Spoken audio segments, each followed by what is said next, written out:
Magandang araw mga katalyer. Ito nga pala yung aming client ngayon, Ford Lens. Yes! At ang gagawin natin dito, aircon. Ibinaba natin yung kanyang evaporator at compressor para maligtis po natin dahil walang kalamig-lamig itong sasakyan nila, sir. Aww. Ito namang isa ay Toyota Innova. Ang gagawin naman ni Busing husband dyan ay electrical. Pati na rin po busina at i-installan niya ng relay. Ayun po, ginagawa na nila. Ating tutukan. Ayan naman si sir. At yung pinakamaganda naming motor. Ayan si Busing. Ayan, kinakausap niya ako. Ayan po, ginagawa na po niya. Ating videohan lang siya. Si sir na nanonood, baka pag alam na niyang gawin yan. Sa kapapanood niya. Alam niya niyang gawin yung kanyang sariling sasakyan pag may sira, no? Wow! So, videohan muna natin sila. Ayan, talaga nanonood si sir para matuto daw siya. Ayan, Toyota Innova at ginagawa na po ni Busing.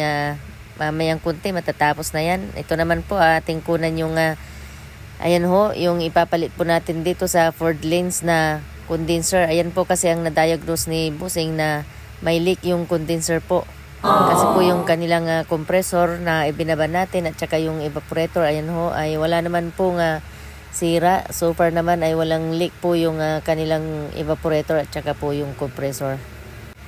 Kaya siyempre bago niya i-install yung bagong condenser na ating ipapalit po dyan, ay kailangan po linisin muna ni Busing na mabuti itong kanilang radiator dahil yung radiator nila, sir, ay naubusan po ng coolant.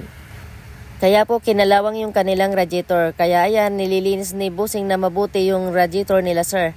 Nilagyan niya ng sabon yung tubig na pinang-flush niya para matanggal yung mga kalawang dyan na nakadikit. Ayan, so nililinis niyang mabuti yung radiator nila, sir, at saka si ma'am. So as we can see mga katalyer, ayan po yung tubig na pumapatak na nanggagaling sa radiator nila, sir. Ayan ho, kulay dilaw dahil yan po yung kalawang po.